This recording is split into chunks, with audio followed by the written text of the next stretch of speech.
नमस्कार दोस्तों, चलिए जानते हैं उत्तर प्रदेश की फटाफट 50 बड़ी खबरों को सिर्फ 10 मिनट में। लेकिन उससे पहले आप यह वीडियो किस जगह से देख रहे हैं हमें कमेंट में जरूर बताएं। उत्तर प्रदेश में युवा उद्यमी विकास अभियान को लेकर बड़ा उत्साह देखा जा रहा है। अब तक लगभग 2,76,000 आवेदन प्राप्त हो चुके हैं। इस योजना के तहत युवाओं को स्वरोजगार के लिए आसान आरण और प्रशिक्षण दिया जा रहा है ताकि राज्य में रोजगार सृजन को नई दिशा मिल सके।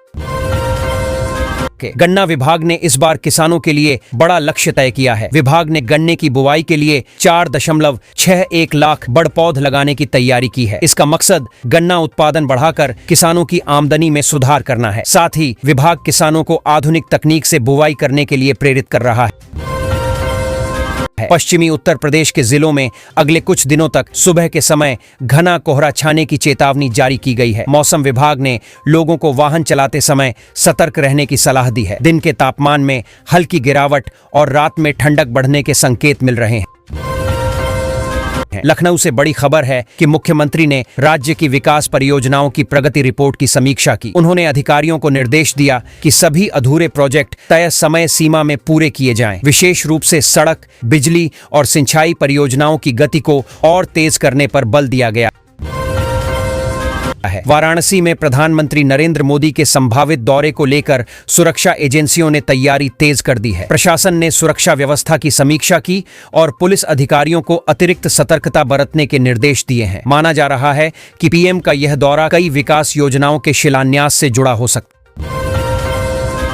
है। कानपुर शहर में धार्मिक उत्साह का नजारा देखने को मिला जब गाजे बाजे के साथ शानदार कलश यात्रा निकाली गई। सैकड़ों श्रद्धालु पारंपरिक वेशभूषा में शामिल हुए और पूरे शहर में भक्ति माहौल छा गया। स्थानीय प्रशासन ने यात्रा के मार्ग पर विशेष सुरक्षा व्यवस्था की थी।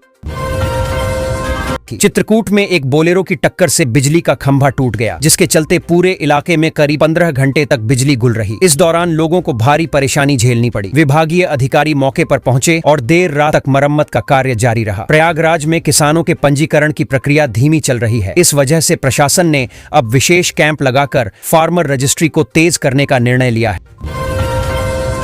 अधिकारियों का कहना है कि हर ब्लॉक में किसान पंजीकरण केंद्र बनाए जाएंगे ताकि उन्हें किसी तरह की दिक्कत न हो। प्रयागराज के गुलरा पुल पर ग्रामीणों ने देशभक्ति। सीतापुर में एक अनोखा मामला सामने आया जब बिहार की रास्ता भटकी युवती को पुलिस ने उसके परिजनों से मिलवा दिया। युवती कुछ दिनों से लापता थी और परेशान परिजन उसकी खोज में थे। पुलिस ने तत्परता दिखाते हुए उसे सुरक्षित घर पहुंचाया।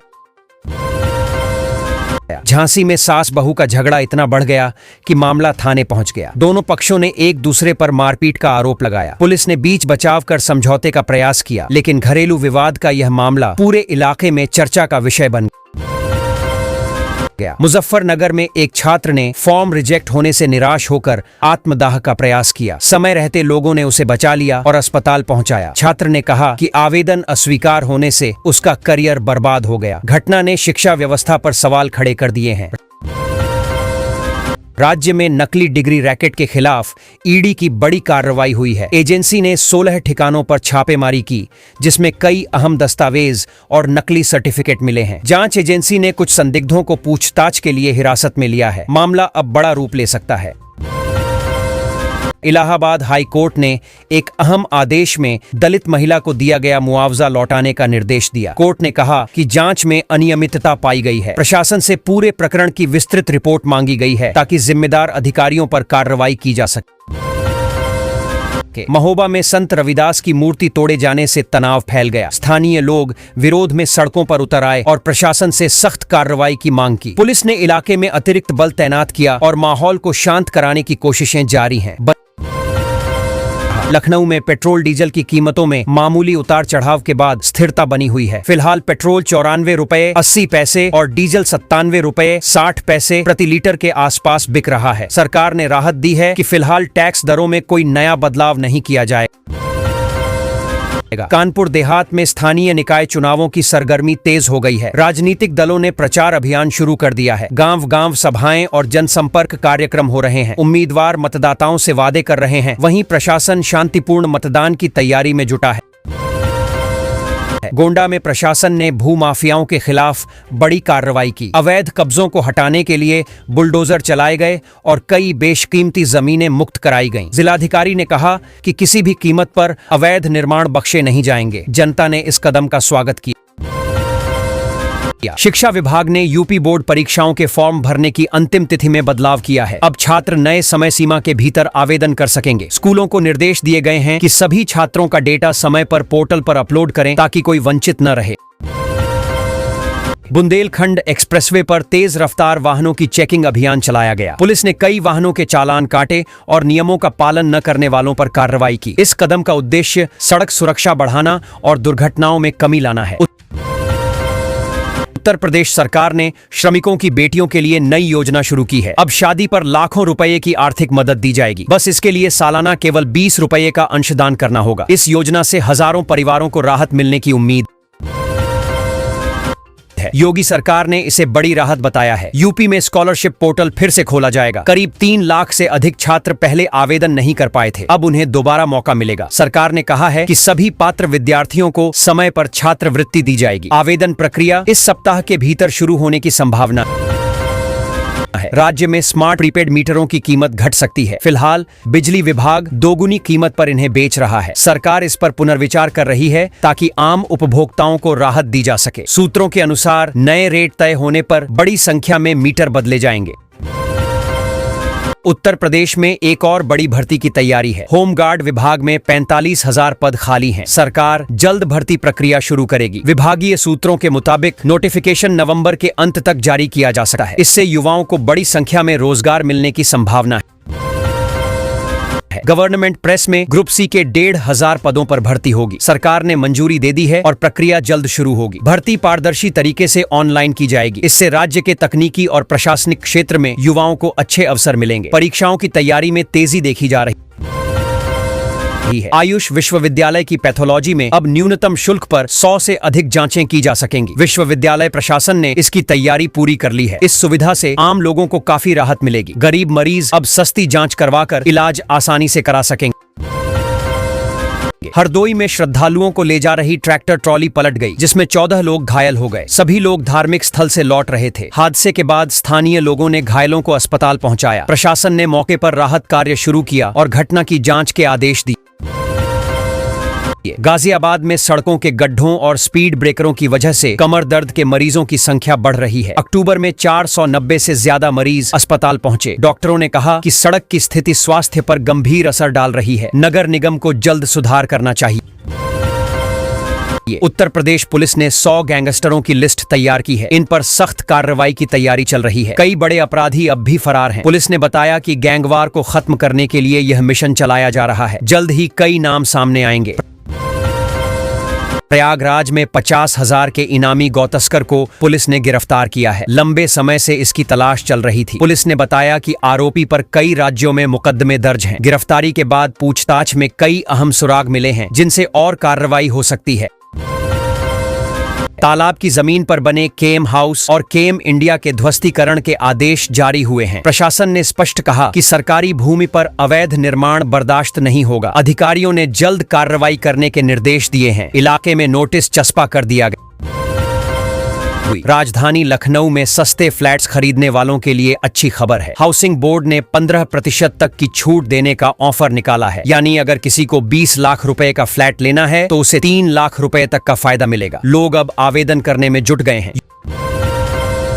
यूपी सरकार अब बकरी पालन को बढ़ावा देने के लिए 1 करोड़ तक का लोन दे रही है। खास बात यह है कि किसानों को इस पर 50% की सब्सिडी भी मिलेगी, यानी आधा पैसा सरकार देगी। इससे ग्रामीण युवाओं को रोजगार और आय दोनों मिलेंगे।